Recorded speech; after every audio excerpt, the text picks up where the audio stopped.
can I start by asking just what is it about this period of time in America that particularly interests you, and what was it about Bob's story that you wanted to tell?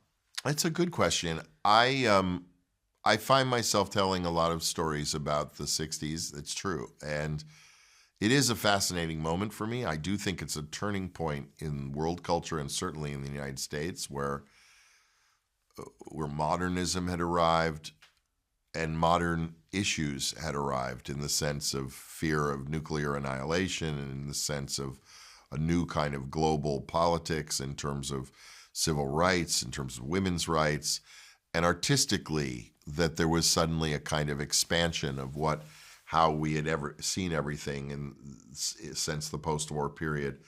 But I also think, maybe I'm visiting, I was born in 1963, so it's like visiting a time which you don't completely remember, but have some kind of foggy, childlike vision of. And the cast sing and perform in this film, and they're doing it live as well. Now, I remember on Walk the Line, your cast performed as well. I think they were pre-recorded at that time. Yes. Not in all cases. There were Okay. a few cases where Joaquin or others were singing live, but nonetheless. Well, no. So tell me what it adds, you think, to the overall experience that they're going to that effort, that they're learning to play these instruments, they're learning to perform like these characters. Why is that important? Well, the converse would be impossible in my mind, meaning at least for these movies, when you have artists whose whole brand, who the identifying attribute of their music is its authenticity, its earnestness, its honesty, to do that in a way where it's not even their own voice coming out of their mouth seems a contradictory notion from the beginning. But on top of all that, this idea of doing it live as much as you can is, to me, to free the actor to be able to bend the song, to be able to become inspired while in the scene, because the song isn't just a song, it's a part of a scene. So if they're feeling stress from someone off stage, if they're carrying the baggage of the previous scene into the playing of this song, then there's multiple levels to the scene. How they're feeling, the feeling they brought into the scene, who's listening, who's watching, and the actor, when you're talking about the kind of incredible actors I get to work with, takes advantage of all that material to make something new happen. Well, and it is a wonderful ensemble that you form here. It is. In the center of the nucleus of the atom, if you like, is Timothy Chalamet as Bob Dylan. Tell me about the partnership with Timmy.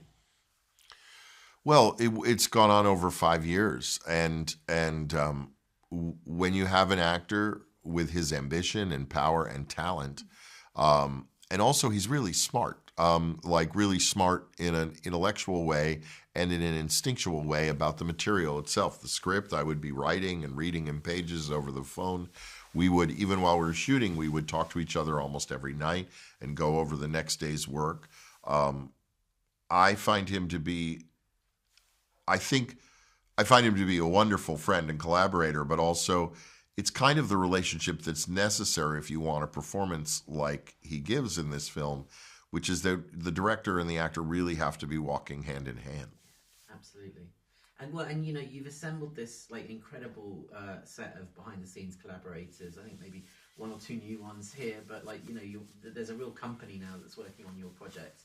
You've recreated 1960s Greenwich Village, the Newport Festival, with such sort of flourish and style, and it feels like a time capsule. It feels like you're right there. Tell me about, I suppose, that collaboration with your core team and why it was important to get that feeling.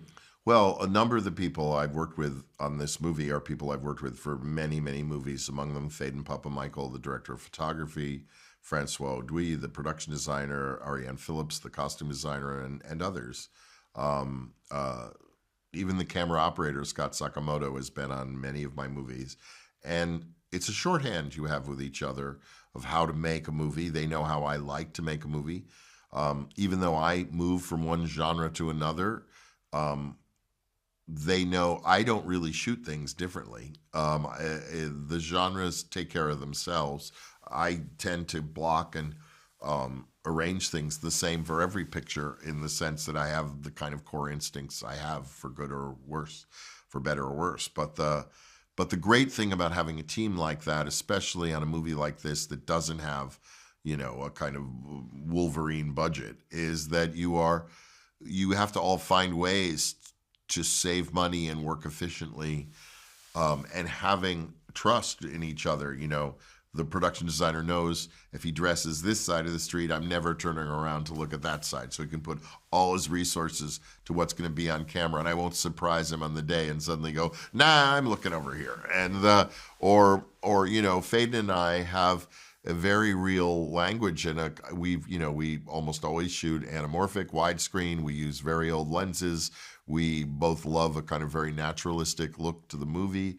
We're both real fans of letting performance drive everything, that we don't want our shot making to be ruling the picture, but in collaboration with the actors. Yeah. Lovely. Thank you very, very much. Thank you.